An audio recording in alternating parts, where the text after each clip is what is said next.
Dalam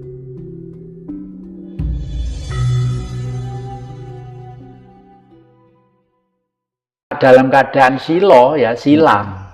Karena waktu manusia posisinya silo, silo itu bahasa Indonesianya apa ya? Ya bersila. Bersila ya. Bersila itu posisi tubuh kita itu mekanisme dan geraknya itu begitu mapan gitu. Lalu tangan ini ditumpangkan di misalnya begini, misalnya ya. Tangan ini ditumpangkan di bisa, begini bisa, begini depan gini bisa. Kalau tangan itu begini, tangan begini itu tidak bisa. Kalau berdiri sulit lagi. Berdiri fungsinya ada lagi, lain, tidak untuk sumarah diri dan untuk meditasi. Meditation. Jadi meditasi itu meneng ya, hening. Jadi otak itu harus betul-betul kosong. Nah, inilah teori leluhur kita ketemu dengan Tuhan. Itu bisa dilihat dari corak wayang-wayang Purwo itu. Di sini ada namanya Jamang. Jamang Mas Sumsun Tigo Kinancingan Garuda Mungkur. Anting-anting sureng pati sangsangan nalogo ngiras tetali. Itu artinya ketemu Tuhan itu hanya cukup 3 fase. Kalau orang beragama Islam, syariat, tarekat, hakikat, makrifat itu 4 fase lah ya. Itulah. Leluhur kita abad 7, 8, 9 sudah membuat buku juga yang namanya Borobudur. Borobudur itu Arupadatu, Rupadatu, apa tatarannya itu ya, yang pokoknya yang terakhir itu Arupadatu. Artinya kalau tangan kita ngerogoh ke dalam sudah tidak ada bentuk Buddha, patung Buddhanya sudah tidak ada. Artinya apa? Ya kosong. Buddha itu siapa? Budi atau manusia yang berbudi luhur, itu loh ya. Jadi oleh karena itu kalau mati cukup fase 4 itu aja, syariat, tarekat, hakikat, makrifat ya. Barulah ke yang terakhir. Di dalam kuluknya wayang itu ada bentuknya seperti ini. Seperti patung Buddha di puncak Borobudur itu. Nah, hebat leluhur kita itu pribadi sehari-hari seperti Buddha, hidup pribadi seperti Buddha, bergaulnya seperti akrab dengan alam, lalu disebut menjadi Hindu. Itu asli dari sini, tidak dari India. Tidak dari India. Asli dari lereng lembah Gunung Arjuna yang dulu Kidung Agung. Kidung Agung dimulai dari kidungnya Pak Dalang. Makanya pewayangan yang asli, jejer itu harus Astina, Hestino, harus itu. Kalau lakon itu karena sudah improvisasi, cerita ini rubah. Kenapa harus Hestina? Karena aslinya dimulai dari tengah malam, goro-goro itu. Goro-goro, gua itu gunung dibalik toh. Gunungan wayang itu begini, dibalikkan gambar api itu. Goro-goro tangga parso, sirah juga ke bumi, gunjang ganjing, segoro kocak, gunung moyak mayik. Jadi bumi itu mau, waduh, hancur-hancuran gitu. Katon lir goncang ngalit, risang mawe gandrung.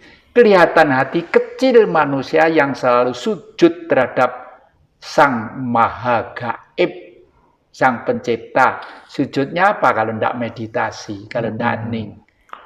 Makanya semakin ning, semakin ketemu. Tidak hura-hura, apalagi hura-hura, nggawa pentong, nggawa arit, nggawa pecok, ya malah gak temu.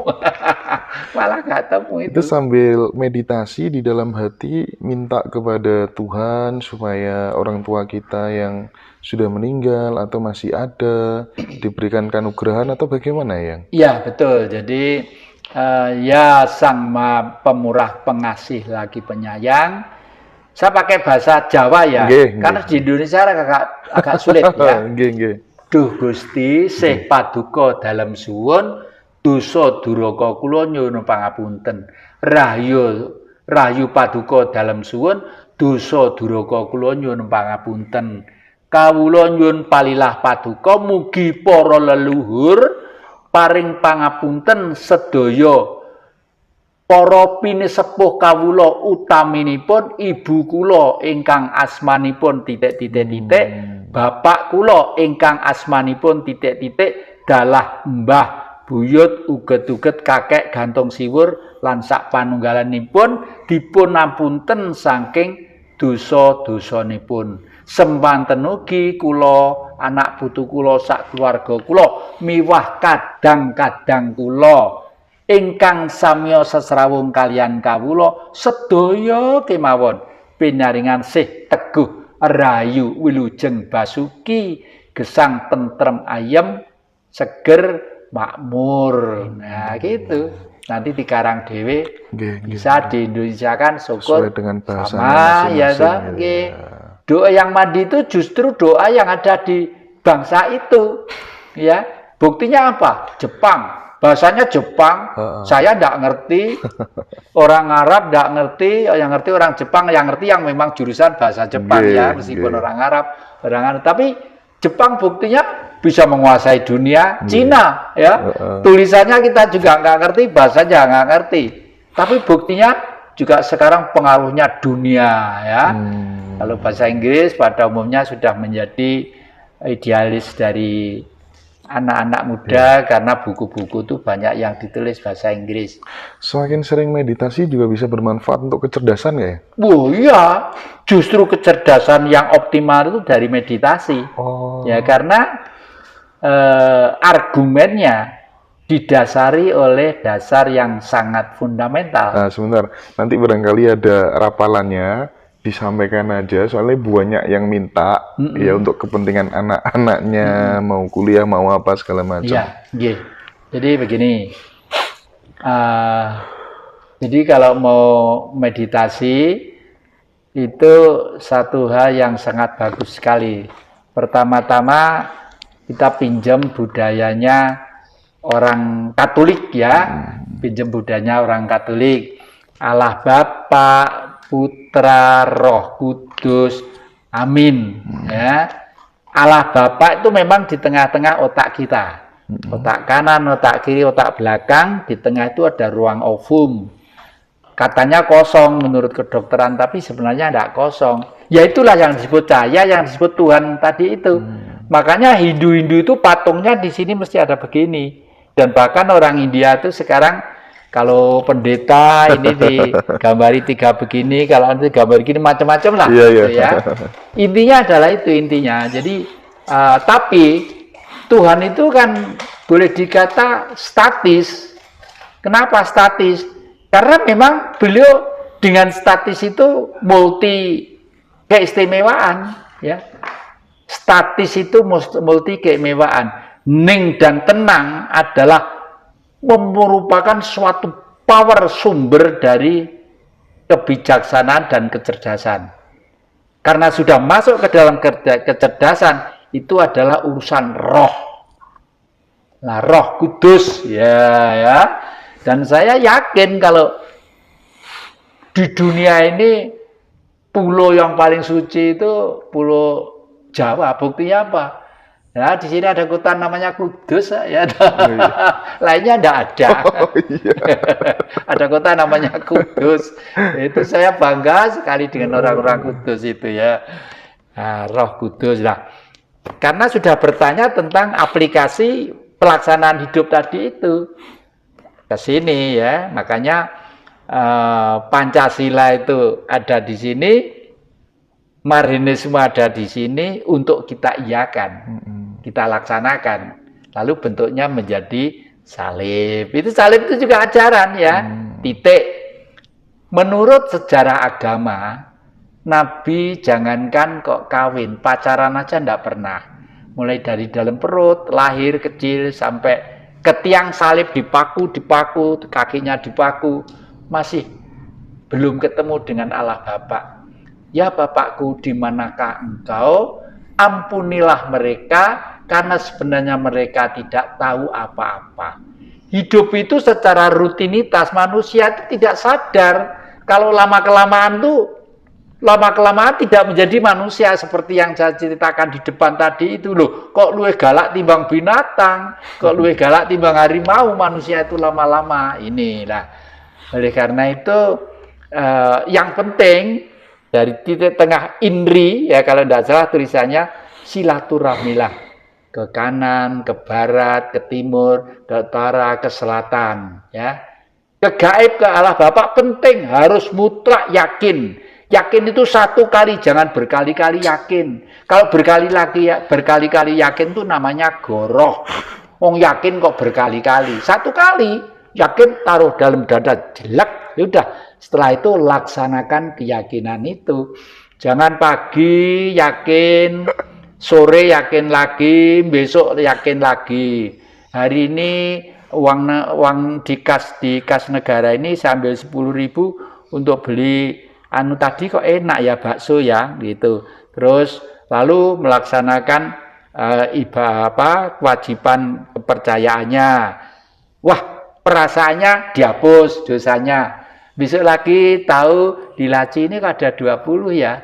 Mungkin kalau kemarin bakso, mungkin kalau nanti tambah sate tambah enak kan, diambil lagi ya 20 ya. Numpuk lama-lama ya, numpuk. Jadi yakin itu satu kali masukkan ke darah daging semuanya. Makanya di dalam salib itu yang penting tancapkanlah dirimu ke bumi. Makanya yang di bawah itu pasti panjang. Begini, begini, begini.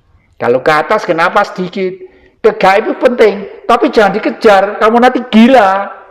Malah gila nanti kalau mengejar gaib itu. Contohnya banyak. Contohnya banyak ya, contohnya banyak malah lebih gila. Yang penting tancapkanlah dirimu ke bumi sedalam-dalamnya. Karena bentukku, bentuk kemurahanku, bentuk kesabaranku, bentuk wujudku ya alam itu. Allah, alam. Apa bedanya? Cuma ada O dan A. Kalau O itu zero, artinya suci, di mana titik rentang lurus dempet menjadi bulat. Karena hidup di garis tengah, yang atas plus, yang bawah minus. Plus itu apa? Angkasa, minus itu bumi. Makanya kita itu semua nempel di bumi, harus hidup di bumi, makan di bumi, dan lain sebagainya. Bumi harus kita pelihara dengan baik. Karena kita diadakan di muka bumi ini adalah untuk mengabdi ke bumi. Karena tanpa bumi kita tidak bisa hidup. Lalu Ibu Maria siapa? Kan kadang-kadang ada orang yang sok pinter mengatakan, waduh itu nyeleweng kali ya, nggak punya bapak kau punya anak. Kadang-kadang begitu ya. Ibu itu siapa? Bumi ini. Motherland ya, kalau orang barat menyebut motherland ya. Kalau orang kita ibu pertiwi, bopo angkoso, ibu pertiwi. Mbah kita tuh hebat. Sebelum ada agama masuk, leluhur kita sudah paham dan cinta secara rasional dan ilmiah tentang Tuhan. Makanya kalau mati kemana? Ya kembali ke dat atas lagi, balik suci lagi, bahan baku lagi. Ya makanya tubuh kembali ke sang peminjam, daging dipinjami tanah, ya tulang dipinjami air, darah dipinjami api, udara kita hirup, roh kemana? Ke matahari. Matahari itu dingin. Dingin matahari itu, buktinya jam 12 siang panas. Mepe semuanya bisa kering, iya karena di bumi, karena gravitasi buminya 9 Joule di magma di sana. Coba naik gunung, yang wene ya naik gunung yang tinggi, cewatuan gini lah. Es akan meleleh dan sudah meleleh 2 bulan yang lalu ini. Fenomena bahwa bumi ini harus diperbarui karena sudah lama tereksploitasi. Makanya di era Mojopahit, air itu dialirkan 1 meter di bawah permukaan tanah. Contoh terakhir buktinya masih ada, Segaran di Trowulan. Segaran itu kan di atas tanah begini. Ya, karena apa? Karena di sana itu ada sumber-sumber yang mengalir dari gunung-gunung. Dari gunung-gunung mengalir muncrat. Kalau dulu di Sidoarjo kayak Lapindo gitu loh ya. Cuma Lapindo itu bentuknya lumpur, di situ air, ditampung di segaran itu. Lalu segaran itu merembeskan air 1 meter di bawah tanah. Jadi tanah itu selamanya basah dan subur. Setelah masuk ke era Orde Baru, ada